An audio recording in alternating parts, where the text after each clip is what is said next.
తమిళనాడులో star hero TVK అధ్యక్షుడు విజయ్ ఎన్నికల ప్రచార సభలు అతని అభిమానుల ప్రాణాలు తీస్తున్నాయి. పార్టీ పెట్టిన దగ్గర నుంచి ఏదో ఒక విషాదం నెలకొంటూనే ఉంది. విజయ్ సెప్టెంబర్ 13 నుంచి ప్రచార సభలు మొదలు పెట్టాడు.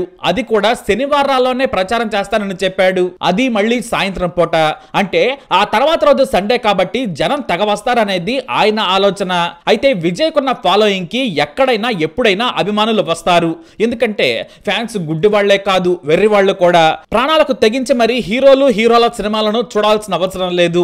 వాళ్ళు కూడా మనలాంటి మనుషులేనన్న సోయిలేని వెర్రి వాళ్ళ వల్లే కొన్ని అనర్థాలు జరుగుతూ ఉంటాయి. ఎంత జరుగుతున్నా కూడా విజయ్ జాగ్రత్తలు తీసుకోవడం లేదు. ఆయన శనివారాల్లో 2 జిల్లాల్లో ప్రచారం చేస్తున్నాడు. సరిగ్గా సెప్టెంబర్ 27న నామక్కల్లో ఉదయం పూట ప్రచారం చేశాడు. ఆ తర్వాత కరూరులో మీటింగ్, వేలుసామీపురంలో విజయ్ సభ ఉంటుందని ముందే అనుమతి కూడా తీసుకున్నారు. కానీ ఆయన అనుమతి తీసుకున్న సమయానికి వచ్చిన సమయానికి మధ్య తేడా 7 గంటల పైనే.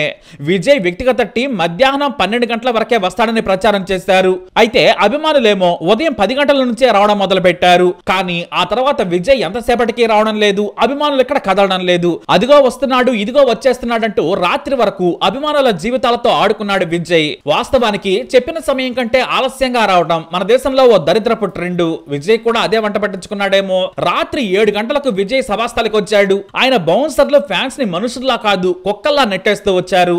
బూటు కాలతో తొక్కేస్తున్నారు. రాత్రి 7:30కు వాహనం పైకెక్కాడు విజయ్. అభిమానులు ఇసకేస్తే రాలనంత మంది వచ్చారు. ఎందుకంటే విజయ్ కున్న క్రేజ్ అలాంటిది. ఏది దొరికితే అది అభిమానులు ఎక్కడ మొదలు పెట్టేశారు. కొంతమంది బిల్డింగ్లు ఎక్కారు, ఇంకొంతమంది దగ్గరలో ఉన్న చెట్లు ఎక్కేశారు. కొంతమంది అభిమానులు ఎక్కిన చెట్ల కొమ్మలు విరిగి కింద పడ్డారు. దీంతో అలజడి మొదలైంది. ఆ తర్వాత విజయ్ సన్నిహితుడు ఓ పాప మిస్ అయిందని పేరుతో సహా ప్రకటించమని చెప్పాడు. దీంతో విజయ్ మైక్ లో పాప గురించి అనౌన్స్ చేస్తూ ఉన్నాడు. మరోవైపు విజయ్ ప్రసంగం మొదలు పెట్టగానే ఒక్కసారిగా జనం తోసుకుంటూ వచ్చేశారు. అంతే, భారీగా తొక్కిసలాట మొదలైంది. దీంతో మహిళలు పిల్లలను మగవారు తోసుకుంటూ ముందుకు సాగారు. ఏం జరుగుతుందో ఎవరికి అర్థం కాలేదు. ఇక అంతకుముందే విజయ్ కాన్వాయ్ సభ దగ్గరకు వచ్చేందుకు పోలీసులు లాఠీచార్జ్ చేశారు. దారి ఇవ్వకపోవడంతో కూడా కాస్తంత తొక్కిసలాట జరిగింది. ఆ తర్వాత ఏం జరిగిందో కూడా తెలియదు. ఒక్కసారిగా జనమంతా కూడా విజయ్ వ్యాన్ వైపు వచ్చేశారు. తమ హీరోని దగ్గర నుంచి చూడాలనుకున్నారు. ఆవేశంలో ముందుకొచ్చారు. ఆ తర్వాత భారీగా తొక్కిసలాట జరిగింది. జనం హాహాకారాలు మొదలు పెట్టారు. చాలా సేపటి తర్వాత కానీ విజయ్ టీం గుర్తించలేదు. ఆ తర్వాత తొక్కిసలాట జరుగుతుందని గ్రహించి విజయ్ స్పీచ్ ఆపేశాడు. ఆ తర్వాత అభిమానులే కింద పడ్డ వారిని చేతులపైకి ఎత్తుకొని పక్కకు తీసుకెళ్లాల్సిన పరిస్థితి ఏర్పడింది. దగ్గరలో ఉన్న పోలీసులు పరిస్థితిని గమనించారు. కానీ క్రౌడ్ కంట్రోల్ చేయలేకపోయారు. అప్పటికే జనాలను తొక్కుకుంటూ వెళ్లారు. మొత్తం 40 మంది చనిపోయారు. కేవలం తొక్కిసలాట్ లో చనిపోయిన వారి వీరంతా. అంబులెన్స్లు కూడా కదలలేని పరిస్థితి ఏర్పడింది. తమ పిల్లల శవాలను చేతుల మీద ఎత్తుకుని ఆసుపత్రులకు పరిగెత్తారు తల్లిదండ్రులు. అలా వెర్రి అభిమానం వారి ప్రాణాలు తీసింది. ఈ ఘటన దేశవ్యాప్తంగా సంచలనం సృష్టించింది. విజయ్ కున్న క్రేజ్ ను బట్టి ఆయన పెద్ద ప్లేస్ ను సభకు ఎంచుకోవాలి. కానీ ఆయన 10,000 మంది వస్తారని అనుమతి తీసుకున్నాడు. ఇరుకైన ప్రదేశంలో పెట్టాడు. వాస్తవానికి ఎంతమంది వస్తారనేది ఇంటెలిజెన్స్ చూసుకోవాల్సిన విషయం. నిజంగా ఎక్కువ మంది వస్తారని తెలిస్తే విజయ్ ని హెచ్చరించాలి. కానీ వాళ్ళేమీ పట్టించుకోలేదు. ఎందుకంటే విజయ్ కు చెడ్డ పేరు వస్తే డిఎంకే కు లాభం జరుగుతుంది అని. ఇటు విజయ్ కి ఆయన టీముకు గాని రాజకీయ సభలు పెట్టిన అనుభవం లేదు. ఆయనకున్న క్రేజ్ ఎంత బేకరంగా ఉంటుందో తమిళనాడులో ఆయనకైనా తెలిస్తే బాగుండేది. పైగా వారాంతరాల్లో రాజకీయం కుదరదు. నేను వీకెండ్ లో వస్తానని విజయ్ చెప్పుకోవటం మూర్ఖత్వం. రోజంతా వారం పొడవుతా ప్రతి ప్రాంతానికి నేను వస్తానని చెబితే సరిపోయేది. అలా కాకుండా ఆయన చేసిన పొరపాటుతో 40 మంది ప్రాణాలు కోల్పోయారు. మరో 50 మంది తీవ్ర గాయాల పాలయ్యారు. పోలీసులు కేవలం 500 మందిని భద్రత కేటాయించారు. 10,000 మంది వస్తారన్న అంచనాతో వాళ్ళు కేటాయించారు. కానీ సభకు 30,000 మందికి పైగా వచ్చారు. ఇంకా దారుల వెంబడి లెక్క వేసుకుంటే మరో 10,000 మంది పైనే ఉంటారు. పార్టీ శ్రేణులు ఎక్కువ మందిని రాకుండా కంట్రోల్ చేయాల్సింది. మేము ప్రతి ఊరు వస్తాం, బయట ప్రాంతాల నుంచి అభిమానులు రావద్దని చెప్పాల్సింది. పైగా విజయ్ 12 గంటలకే వచ్చి ఉంటే ఇంత ఘోరం జరుగుండేది కాదు. సమయ పాలన చేయని వాళ్ళు పాలన చేస్తాం, ముఖ్యమంత్రులు అవుతామంటారు. ఆ రోజు రాత్రి విజయ్ ఎంత జరిగినా కూడా ఇంటికి వెళ్లిపోయాడు. చెన్నైలోని తన ఇంట్లో భద్రత మధ్య హాయిగా పడుకున్నాడు. ఆ మర్నాడు పేపర్లో మీడియాలో తాను చేసిన తప్పు తెలుసుకున్నాడు. నా హృదయం మొక్కలైంది. నేను భరించలేని దుఃఖంలో ఉన్నాను. కరూరులో నా ప్రియమైన వారు చనిపోయారు. చనిపోయారు, వారికి సానుభూతి తెలియజేస్తున్నానని ఓ ప్రకటన విడుదల చేశాడు. ఆ తర్వాత చనిపోయిన కుటుంబాలకు 20 లక్షలు, గాయపడిన వారికి 2 లక్షల చొప్పున ఇస్తానని ప్రకటించాడు విజయ్. ఇది తమకు కోలుకోలేని నష్టం, తాను దుఃఖాన్ని మోస్తున్నానని చెప్పాడు. ఆయన మంచితనం అందరికీ తెలిసిందే, కానీ ప్రాణాలు పోయే పరిస్థితి వరకు వస్తే మాత్రం ఎంత మంచి చేసినా దండగే. ఎంతో భవిష్యత్తున్న చిన్న పిల్లలు విజయ్ సభ కారణంగా చనిపోయారు. ఇందులో ఆయన తప్పే కాదు, ప్రభుత్వం తప్పు కూడా ఉంది. ప్రభుత్వం ముందే అంచనా వేయాలి. పోలీసుల ఇంటెలిజెన్స్ లు విజయ్ తో మాట్లాడాలి. క్రౌడ్ కంట్రోల్ చేయలేం, ఇలా మీరు ఇరుకు ప్రాంతాల్లో పెట్టద్దు, పెట్టినా అనుకున్న సమయానికి వచ్చి వెంటనే మాట్లాడి వెళ్లిపోవాలి, సోషల్ మీడియాను ఎక్కువగా ఉపయోగించుకోండి అని చెప్పాలి. కానీ ఇక్కడ చెప్పలేదు. ఎందుకంటే డిఎంకే ప్రభుత్వం విజయ్ ఎందుకు మద్దతు ఇస్తోంది? ఇవ్వదు. తమ శత్రువుకు చెడ్డ పేరు రావాలనే కోరుకుంటోంది.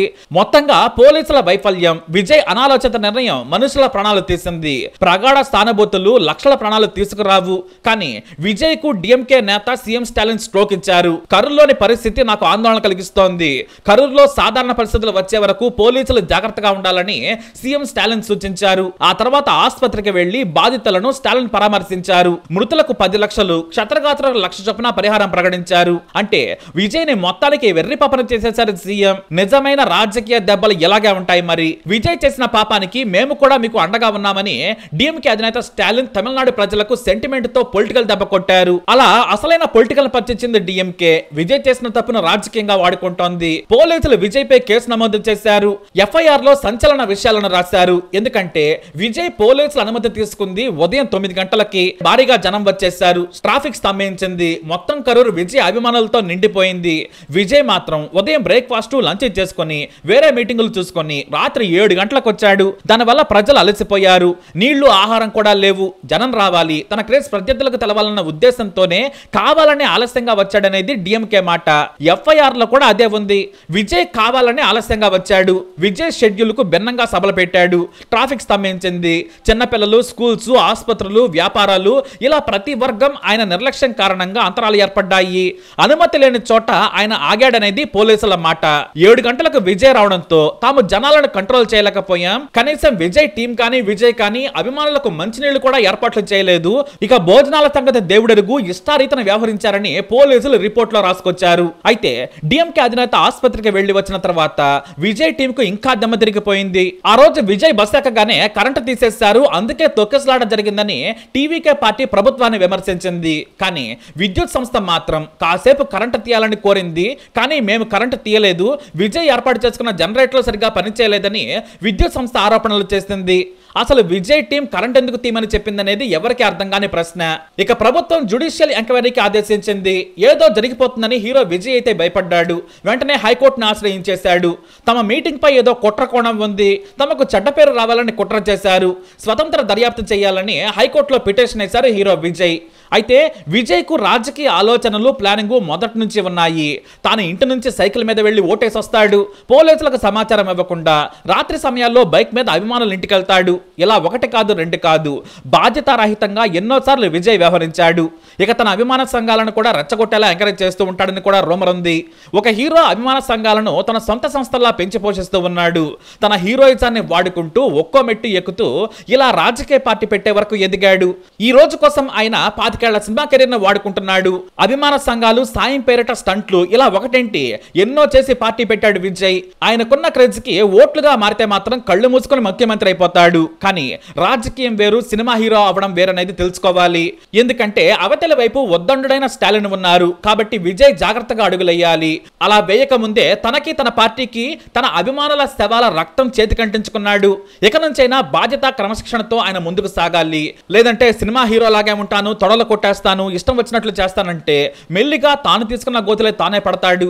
ఎందుకంటే ఒకరు కాదు, ఇద్దరు కాదు, 41 మంది ప్రాణాలు గాల్లో కలిసిపోయాయి. మరో 50 మందికి పైగా ఆసుపత్రిలో చికిత్స పొందుతున్నారు. దీనంతటికీ కారణం ఒక్కరే, ఆయన చేసిన నిర్ణయం. మరి దీనిపై మీరేమంటారు? మీ అభిప్రాయాన్ని కమెంట్ ద్వారా తెలియజేయండి. ఈ వీడియో అప్డేట్స్ కోసం మా ఛానల్ ఫాలో అవ్వండి. అలాగే తప్పకుండా సబ్స్క్రైబ్ చేసుకోండి.